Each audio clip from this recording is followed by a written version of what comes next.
Los buzos se acercan a lo que fue el crucero Costa Concordia.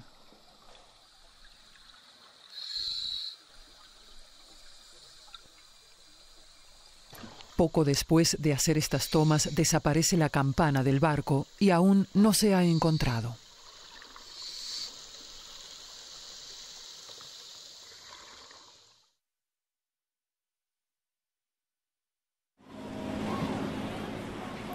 ...13 de enero de 2012... debían ser unas vacaciones felices para los 4.232 pasajeros del Concordia.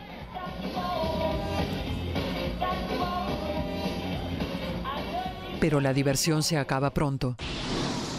A las 9:45 de la noche el barco choca contra unas rocas. El Concordia se bandea y queda encallado ante la entrada del puerto de la isla de Giglio. Los videos de aficionados documentan lo que sucede a continuación.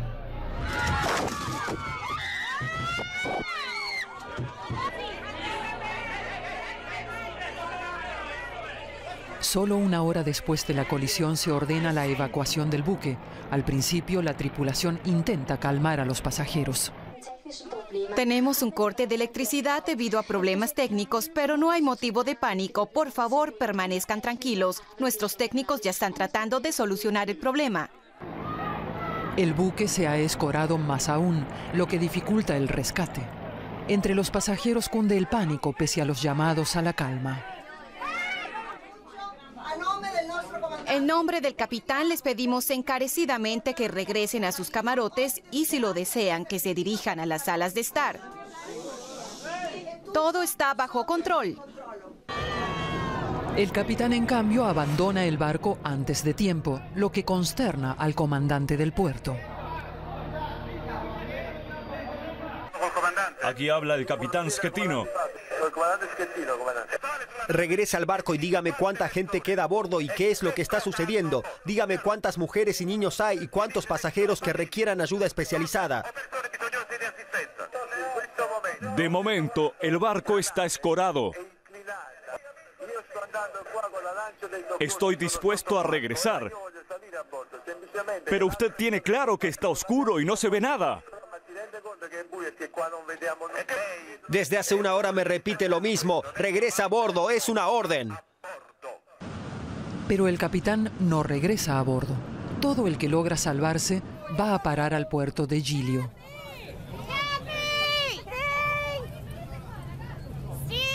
Durante el invierno viven aquí solo unos cientos de personas y a la orilla están llegando miles con hipotermia. Es una helada noche de enero. Pronto se sabrá que no todos sobrevivieron. Los que se salvaron están traumatizados. Todo se tambaleaba, las mesas se caían. Había escenas de pánico por todos lados. El barco se ladeó de inmediato. No sabíamos qué hacer. Nos llevaron al puente para equilibrarlo. No nos han dado absolutamente ninguna instrucción. En la madrugada, los sobrevivientes pueden por fin trasladarse a tierra firme. Transbordadores especiales los llevan de la isla de Giglio al puerto Santo Stefano. Ahora la ayuda está en marcha. Asistencia médica, mantas, lo imprescindible. Voluntarios esperan con bebidas calientes. El viaje con el transbordador dura 1 hora. Muchos pasajeros ya no se atreven a quitarse el chaleco salvavidas.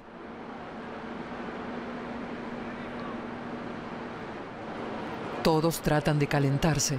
Los pasajeros abandonaron el Concordia con lo que tenían puesto en el momento del accidente, con ropa de gala o pijama. Era noche cerrada cuando ocurrió la catástrofe.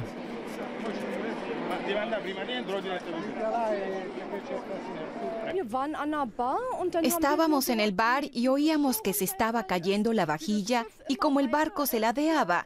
Entonces mi madre y yo salimos a cubierta. Todo ocurrió muy rápido.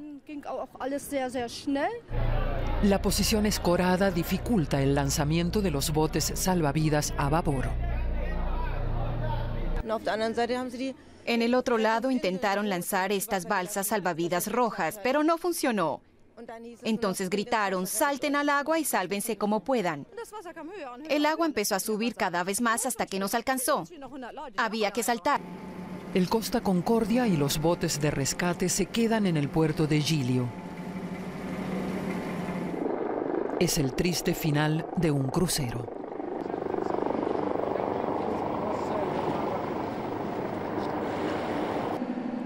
Mauro Preti es uno de los habitantes de la isla que ayudó a rescatar a los náufragos en la noche de la tragedia. Conoce muy bien las aguas de la isla de Giglio donde encalló el Costa Concordia. Tengo un taxibote, salgo con turistas y llevo a la gente a las diferentes residencias que solo tienen acceso desde el agua.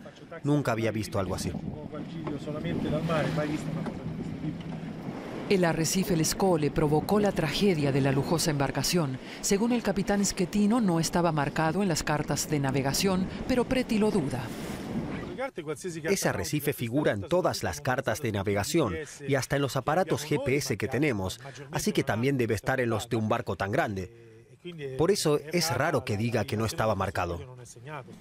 La hendidura que dejó el arrecife en el lado de babor del Costa Concordia mide 70 metros de largo.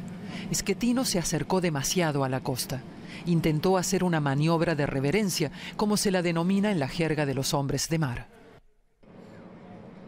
3 muertos, 14 heridos y numerosos desaparecidos, entre ellos varios alemanes, es el triste balance provisional un día después del naufragio. Para los rescatistas comienza una carrera contrarreloj. La fuerte marejada les complica la tarea. Personal de rescate llega al barco por aire y revisa los camarotes del crucero. Los equipos de socorristas de Giglio trabajan día y noche. Cada vez más grupos de búsqueda se desplazan hacia el barco naufragado. Es una situación nunca vista en la pequeña isla.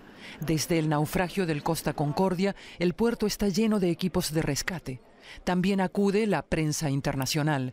Pero ¿por qué hubo muertos y desaparecidos si el crucero zozobró directamente en la entrada del puerto? La naviera intenta explicarlo. El buque se escoró extremadamente rápido. Esto dificultó y casi impidió el procedimiento normal de evacuación con botes salvavidas. El principal imputado por el siniestro es el capitán Francesco Schettino, arrestado por la policía 2 días después de la catástrofe. Nuevos detalles salen a la luz. Vi al capitán en el bar bebiendo vino con una mujer. Era algo normal. Una mujer joven de Moldavia viajaba en el Concordia, donde poco antes había trabajado como azafata. En una entrevista admite: Sí, también estuve en el puente de mando. La búsqueda de los desaparecidos continúa toda la noche. Todos saben que el tiempo apremia debido a las temperaturas heladas. El esfuerzo de los equipos de rescate tiene su recompensa. En la segunda noche después del siniestro, descubren a un tripulante y a una pareja coreana que estaba de luna de miel. Son las últimas personas rescatadas con vida.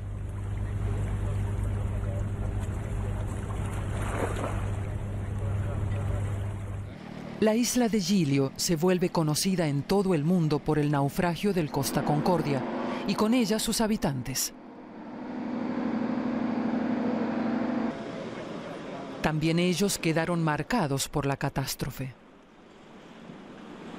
Estos son sus recuerdos del 13 de enero. A las 11:30 de la noche, cuando me llamaron, la popa del barco estaba sumergida. Entonces comprendí que se trataba de una emergencia y que toda la gente que se encontraba a bordo tendría que abandonar el buque. Esto significaba encontrar alojamiento para 4.500 personas. En mi casa, esto es imposible, pero tenemos la iglesia. Lo menos complicado fue la iglesia. Los pasajeros no sabían ni dónde estaban. Hablamos con la gente y les llevamos mantas para los niños. Les di un par de dulces que me quedaban casualmente de las Navidades para calmarlos un poco. En la aldea de Castello se dio albergue a los que saltaron al agua y estaban empapados todavía. Valeria Belau abrió la escuela para ellos porque al menos allí había calefacción. Hubo gente que se marchó sin quitarse los chalecos salvavidas. Todavía estaban asustados. Llegaron con los chalecos salvavidas puestos, se cambiaron de ropa y se los volvieron a poner, quizás por el miedo. Y esto aquí lo dejaron ellos. Al finalizar esa noche, entre las 9 y las 9:30, regresé al aula para limpiarla y encontré este cartel. Primero pensé, oh no, llenaron esto de garabatos. Pero cuando lo leí bien no pude contener las lágrimas y terminé llorando como una niña. Para mí fue un regalo extraordinario, fue una experiencia muy especial.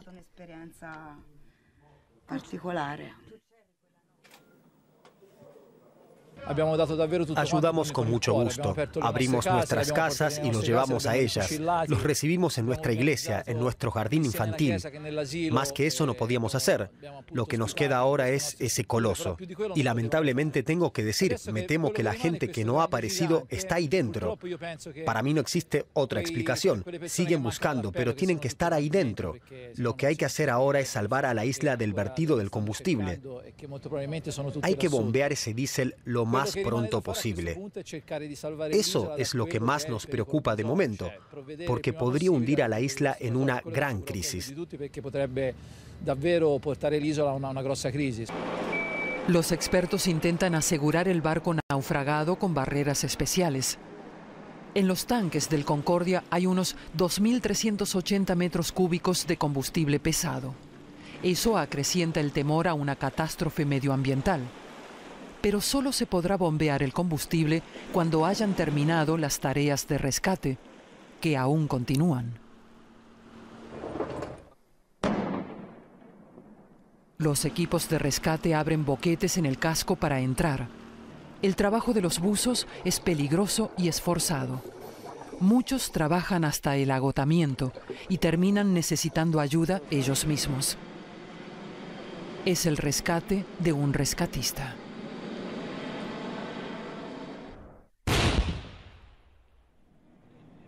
La tarea supone también una fuerte carga psicológica. Los buzos saben que pueden tropezar con algún cadáver entre los muebles y artefactos que flotan.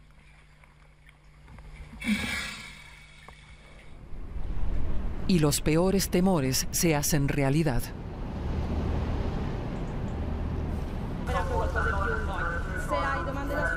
También los familiares de las víctimas y los desaparecidos llegan a Giglio para despedirse.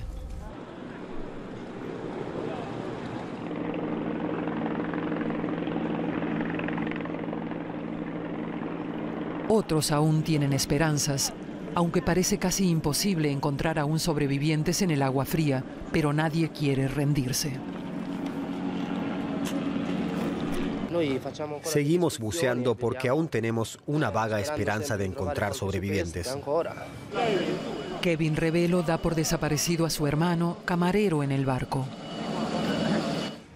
En principio hablé con todos y les pregunté si habían visto a mi hermano o si tenían algunas informaciones. Los que estaban con él me contaron que vieron cómo ayudaba a los demás. Mi hermano se llama Russell Revelo y tiene 33 años. Es una buena persona. Estamos muy orgullosos de él. Espero un milagro. Creo en Dios, como todos aquí. También las fuerzas de rescate necesitan provisiones. Y en Giglio ya saben cómo abastecerlos.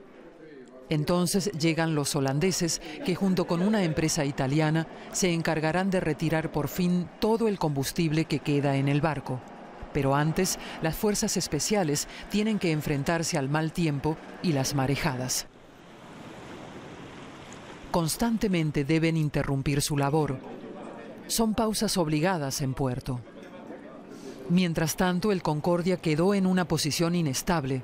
Estuvo siempre en movimiento y se siguió hundiendo hasta que dio con unas rocas, nos explica el catedrático Moretti. Es como un cuerpo vivo, parece inmóvil pero respira, y aun cuando las condiciones externas en el mar no cambian, el barco se mueve imperceptiblemente. Pero cada movimiento del barco de 300 metros de eslora es registrado minuciosamente. Es de por sí el objeto más observado de Italia. La mayor preocupación es que se hunda del todo y que se vuelva imposible retirarlo. Por eso los habitantes de la isla siguen con atención todo lo que ocurre con el buque, ya sea desde la costa, el puerto, o desde arriba, desde la aldea llamada Castello. Temen que con el crucero se hunda su única fuente de ingresos. Pero la vida continúa, tanto en la isla como en el mar. El buque hermano del Concordia pasa a una prudencial distancia del lugar del siniestro. Apenas un mes después del accidente, comienzan por fin los trabajos de bombeo del combustible. Una ardua labor, incluso para los especialistas holandeses e italianos. Los preparativos necesarios se demoraron mucho más de lo esperado debido al mal tiempo. El combustible de los 17 tanques es calentado antes para que se licúe y pueda ser bombeado después. Al mismo tiempo, hay que ir inyectando agua para no desestabilizar al buque naufragado. La operación dura más de 4 semanas, hasta que finalmente, el 22 de marzo, las fuerzas de rescate anuncian que todo ha salido bien. El naufragado Concordia se encuentra justo en la entrada del puerto. Mayormente en Pascuas llegan aquí ferries repletos de excursionistas que regresan a casa por la noche. Están solo unas horas en el puerto, pero eso basta para que los bares se beneficien. Porque cada uno se toma por lo menos un café, nos dice Rosalba Pellegrini. Para nosotros sigue siendo una gran tragedia, pero tengo que reconocer que el accidente ha mejorado nuestras vidas y genera más puestos de trabajo, y eso es de vital importancia. Aunque no todos se alegran por la llegada de esta clase de turistas. Para mí no ha cambiado mucho, pero no es lindo ver que vengan tantos turistas, como si esto fuera un lugar de peregrinación. Vacaciones a partir de un siniestro. También los pasajeros del Concordia querían pasar un tiempo sin preocupaciones. El alcalde prohibió imprimir postales con el crucero hundido. No se quiere lucrar con la catástrofe, aunque, según asegura el empresario gastronómico Bassini, también trajo beneficios. Ahora todo el mundo conoce esta isla. Antes no era así. ¿Y si eso no es una ventaja? Los trabajos en el Concordia continúan. Después de bombear el combustible, se prepara ahora el remolque del buque. Los habitantes de Giglio insistieron en que no se desguace el crucero ante sus costas debido al peligro de contaminación ambiental. Por eso se transportará el barco entero. Para ello, se erigirá antes una plataforma submarina por el lado que da al mar abierto, para impedir que el buque se siga hundiendo. Después, se fijarán recipientes alrededor del casco que se irán llenando con aire poco a poco. Lo más difícil será enderezar la embarcación. Después se podrá remolcarla. Tenemos que impedir que el barco se escore hacia el otro lado cuando sea levantado. Por eso, según nuestros cálculos, la incorporación debe ser lenta para mantener la estabilidad. Los meses bajo el agua han dejado rastros claros en lo que fue el Concordia. La naturaleza se adueña de los restos. ¿Cómo fue posible un siniestro de esta índole? Audiencia del caso en Grosseto. Han venido equipos de televisión de todo el mundo, pero también muchos pasajeros sobrevivientes. ¿Con qué expectativas? Difícil de decir. No sabemos porque veremos qué sucede. Queremos justicia, que se sepa quién es el culpable, además del capitán. Su responsabilidad está clara, pero queda mucho por explicar. Esperamos que se aclare con el análisis de la caja negra. También el capitán Francesco Schettino está presente en el juicio. El análisis de la caja negra inculpa además a la naviera y a la tripulación. El contenido de la caja negra mostrará que nadie estaba entrenado para un caso así. Sabemos que la tripulación no pudo comunicarse con el capitán. Además, hay aspectos técnicos que no se habían tomado en cuenta. En el momento decisivo, cuando hubo que hacer una maniobra para evitar el arrecife, el timonel no entendió las órdenes del capitán. Era de Indonesia y las órdenes fueron en inglés. En lugar de girar hacia la izquierda, lo hizo hacia la derecha.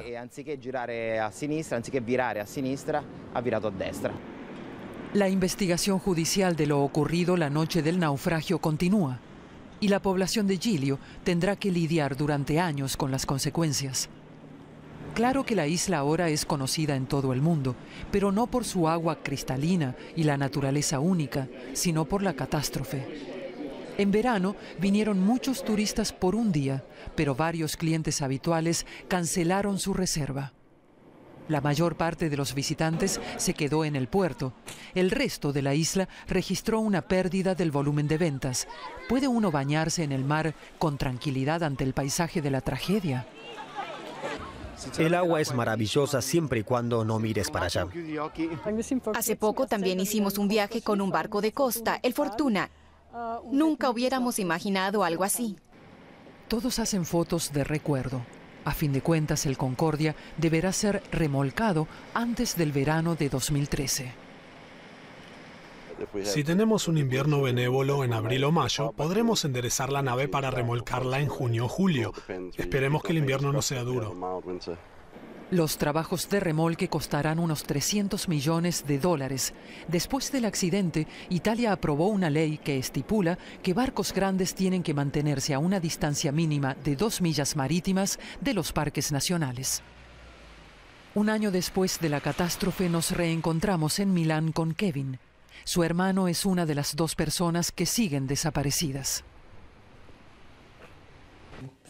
Desde que estuve en Giglio, llevo esta cadena. El colgante tiene la forma de la isla. Siempre lo llevo conmigo. Lo mismo ocurre con este pequeño álbum. Así puedo mostrar lo que pasó y quién fue mi hermano. Un hombre joven y simpático, muy alegre y servicial. Este también es el motivo por el que murió, por haber ayudado a los demás. Es difícil aceptar que ya no está entre nosotros, pero es verdad.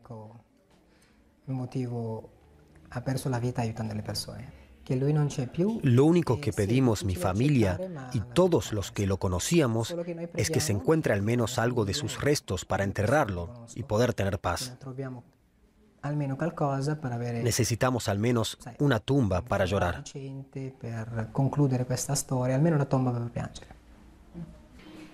Kevin sigue esperando que aún encuentren a su hermano a más tardar cuando incorporen y remolquen el Concordia.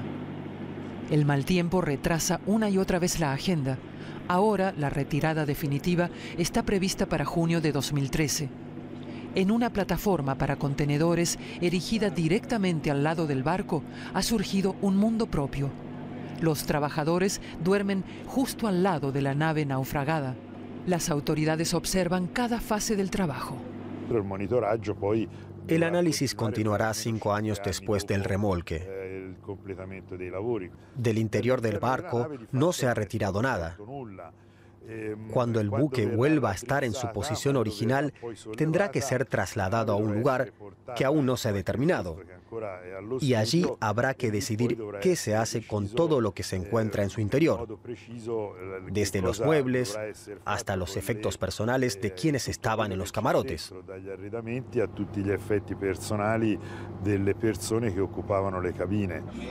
Muchos isleños no creen que el Concordia sea retirado a tiempo del puerto antes de que comience la próxima temporada. El taxista Adriano lo considera casi imposible. Mira, tengo la sensación de que el barco se hunde cada vez más. No logran estabilizarlo ni remolcarlo. La mayoría solo viene a verlo y a sacarle fotos, nada más. Pero los que suelen reservar una habitación de hotel no vienen esta temporada. Tal vez solo la mitad. Hace un año llevé gente a la escuela de Castello, no sabíamos dónde albergarlos. Constantemente tenía que llevarlos y traerlos, pero algunos también tuvieron que quedarse en el puerto. La escuela fue abierta para ellos.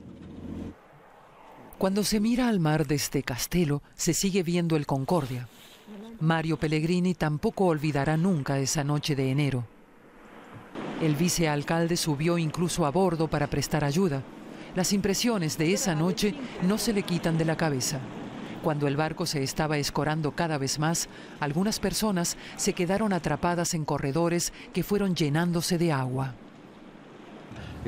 Con una soga delgada subimos por lo menos a 10 personas. Muchos eran tripulantes. Todavía me acuerdo del último al que salvamos. Era el más valiente de todos.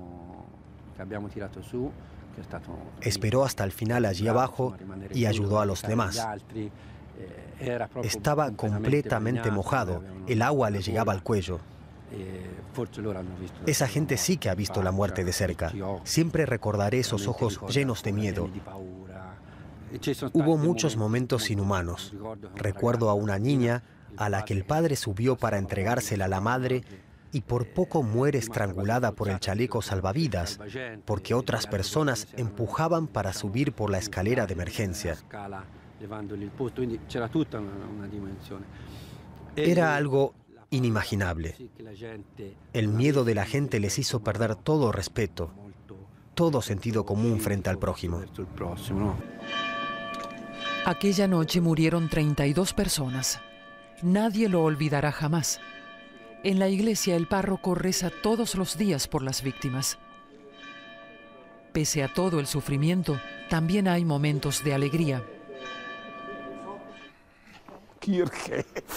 Un paquete llega al templo. El envío contiene mantas que fueron devueltas. Aquí el párroco colecciona cartas de pasajeros agradecidos. Cada vez que volvemos a estar en el mar, pensamos en usted. Las cartas de agradecimiento llegan del mundo entero, desde Alemania hasta Perú.